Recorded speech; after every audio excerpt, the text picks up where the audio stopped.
Bonjour à tous, je suis vraiment ravie de vous retrouver aujourd'hui pour une nouvelle vidéo sur la chaîne. Aujourd'hui, on va partir sur un petit update lecture. J'ai 2 livres à vous présenter et puis on va commencer tout de suite. Alors, le premier livre que j'ai lu cette semaine, c'est Le livre des choses perdues de John Connolly aux éditions L'Archipel. Donc comme vous avez pu le voir dans ma vidéo sur les reliques de Mapale, celui-là il faisait partie des reliques de Mapale. Donc en voilà déjà une de lue. Donc ça me fait super plaisir. Pour vous faire un petit résumé, c'est l'histoire de David. Il a 10-12 ans. Il perd sa mère. Donc c'est déjà un petit peu difficile et son père va se remarier, il va avoir un demi-frère, c'est compliqué pour lui, il se sent pas bien, il a trop de choses en lui qui font qu'il est pas bien et au niveau du temps, c'est au niveau de la Seconde Guerre mondiale, donc avec les bombardiers allemands qui passent au-dessus de l'Angleterre. Donc il y a aussi un petit peu ce stress-là, même si on le voit quand même un petit peu. Donc on va dire qu'il a pas une vie top, le pauvre garçon. Et depuis qu'il est tout petit, sa mère le fait lire, lui lit des histoires. Donc il adore ça. Et selon sa mère, pour qu'une histoire puisse vivre, il faut la lire. Et ça permet de la faire vivre. Et c'est exactement ce qui se passe, puisque dans une brèche du jardin, il va passer dans un autre monde, qui est un monde de contes de fées. Et c'est à peu près tout ce qu'il faut savoir. En gros, ce qui se passe dedans, voilà. Alors, ce que j'en ai pensé, c'était une bonne lecture. Et c'est un peu compliqué parce que j'ai bien aimé, parce que j'aime beaucoup les contes, les réécritures de contes et tout, c'est quelque chose que j'aime vraiment beaucoup. Donc là, on a retrouvé, on a Blanche-Neige et les 7 nains, on a le petit chaperon rouge, on n'a pas uniquement des contes parce qu'on a aussi un petit peu des choses mythologiques, pas énormément, mais on a quand même des choses mythologiques, puisque en fait ce monde-là, il est créé de tout ce que les gens lisent. Donc la mythologie grecque, les contes de fées, de tout sur toute la planète, donc tout type de contes. Donc il y a des contes que j'ai pas forcément reconnus. On a aussi La Belle au bois dormant, mais version très très sombre, encore, je dirais même encore plus sombre que les versions de Grimm originales qui sont déjà très sombres et un petit peu trash, on va dire. Là, on est un peu dedans aussi. Et ce que j'ai trouvé super bien, et en même temps, ce qui a fait que j'ai eu pas du mal à lire, mais du mal à vraiment le lire d'une traite, ça me dérangeait pas de couper ma lecture, changer un peu. Donc, c'est que à partir du moment où David rentre dans ce monde féerique, j'avais l'impression de lire un conte. Et donc, de pas me mettre vraiment dans l'histoire.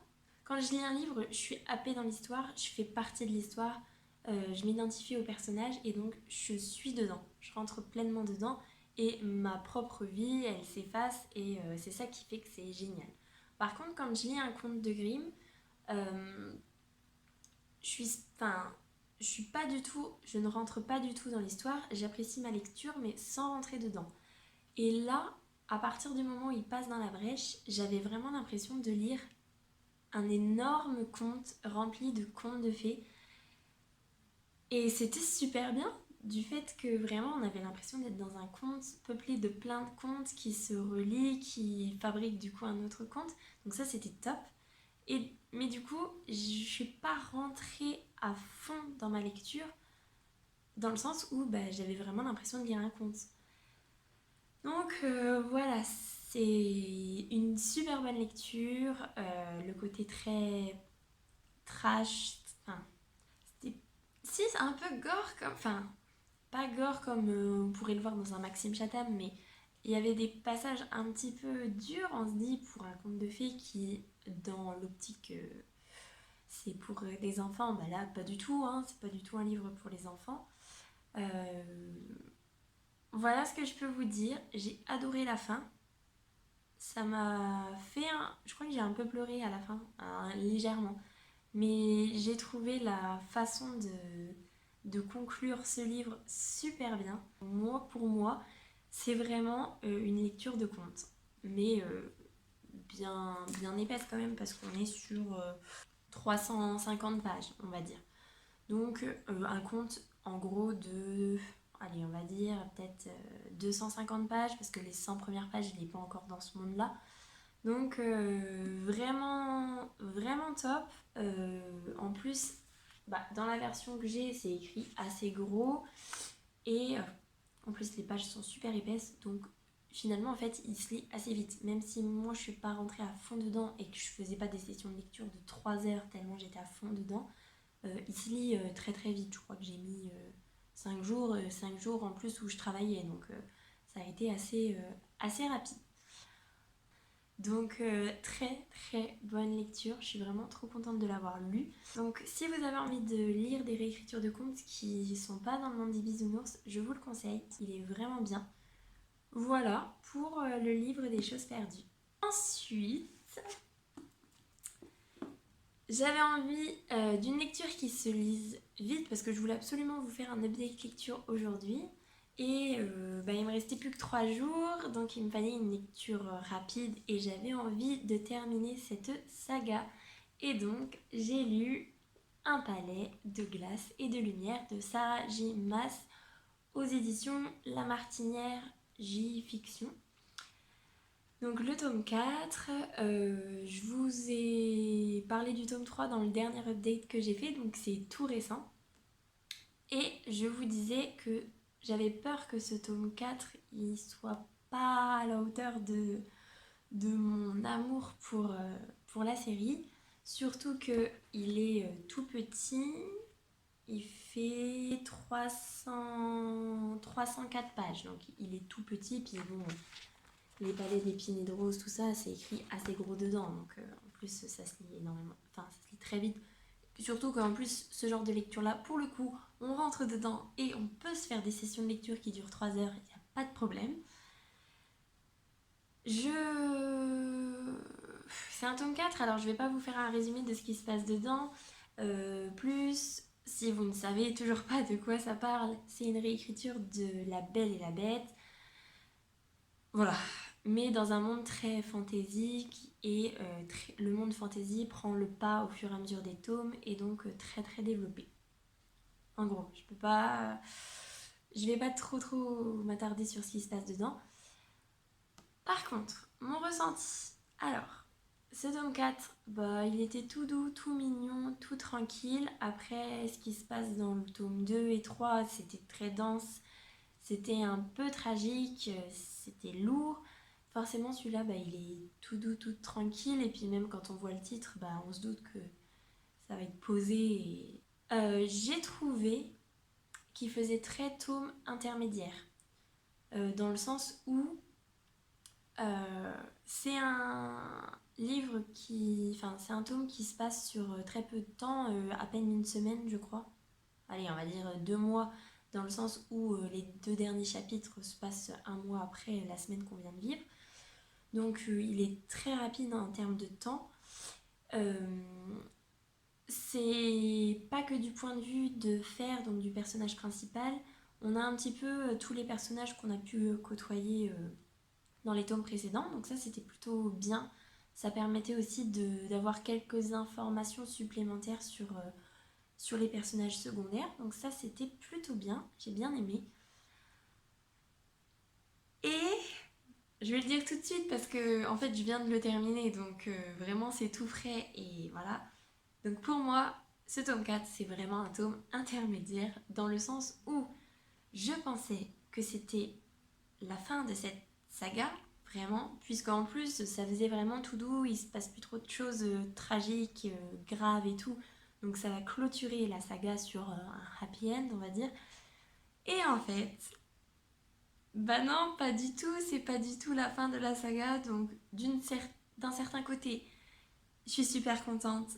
Et d'un autre côté, je me dis, oh, c'est encore une saga qui va durer je sais pas combien de tomes, puisque je vais vous montrer. Donc, je pensais qu'il y avait 330 pages, sauf que, si vous voyez bien, prochainement, la saga Un palais d'épines et de roses continue.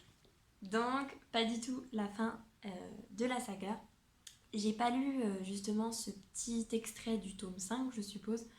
J'avais pas envie de me spoiler, surtout que le tome 4 est sorti il y a 1 ou 2 mois, donc je me suis dit il va falloir attendre au moins 1 an avant d'avoir le tome 5, donc c'est pas la peine de commencer à me spoiler le début du 5 si... Voilà. Donc, c'était une bonne lecture, pas du tout un coup de cœur, puisque, bah, comme j'ai pu vous le dire, je crois, la semaine dernière, les tomes intermédiaires, c'est pas trop mon truc parce que je trouve qu'il se passe pas grand chose. Et dans celui-là, bah, sur cette semaine-là, il se passe pas grand chose encore. C'est plus, on va dire, un vent de calme après la tempête. Donc, on essaye de se poser, de remettre les choses un peu à plat avant de repartir sur quelque chose de plus compliqué. Puisque, effectivement, en fait, à la fin du tome 3, on se dit que ça peut s'arrêter comme ça. Mais il y a encore énormément de choses qui ne sont pas réglées et qui peuvent être développées par la suite. Donc c'est ce qu'elle va faire, je pense. Donc voilà, un livre qui se lit très très vite, tout mignon, tout doux, tout tranquille. Donc je vous le conseille. Je vous conseille cette saga qui est un coup de cœur pour moi. Franchement, c'était vraiment, vraiment une découverte de 2019 top pour moi. Même si mon chouchou de tous les temps, c'est le tome 2. Celui-là, il n'y a pas de souci. Je me suis même dit que j'avais trop envie de me le relire. C'est pour dire. Donc voilà pour ce tome 4 qui n'est pas du tout le dernier de la saga. Donc je me suis complètement plantée là-dessus. Mais en même temps, je me dis que c'est finalement pas une si mauvaise chose que ça, puisqu'il y a encore beaucoup de choses à développer. Et à mon avis, l'auteur, elle va faire ça super bien. Voilà, c'est à peu près tout ce que j'ai à vous dire pour celui-là. Si vous ne connaissez pas, lancez-vous dedans, c'est trop trop bien. Et donc, forcément, ma maman qui va voir cette vidéo, elle peut voir que j'ai fini le tome 4. Donc évidemment, comme elle vient de finir le tome 3, je vais lui rapporter le tome 4 ce week-end pour qu'elle puisse me dire ce qu'elle en pense, du coup. Et bah c'était assez rapide. Mais bon, 2 livres en même temps, il n'y avait pas énormément de soucis là-dedans. Donc c'était des bonnes lectures, voire des très bonnes lectures. Donc pas grand-chose. Je vous conseille le livre des choses perdues de John Connolly, sans hésitation. C'était une très bonne lecture. Je vous conseille aussi le tome 4, donc Un palais de glace et de lumière, donc de Sarah Jimas. Et si vous ne connaissez toujours pas cette saga, allez-y, sans problème. Il y a peu de risques que vous n'accrochiez pas. Je pense que normalement, ça ne devrait pas y avoir trop de problèmes. Et bien, voilà, cette vidéo est déjà terminée. J'espère qu'elle vous aura plu, qu'elle vous aura donné des idées de lecture et qu'elle vous aura donné envie de lire. En attendant, je vous souhaite de très très bonnes lectures et une très très bonne semaine. Et je vous dis à la semaine prochaine. Salut!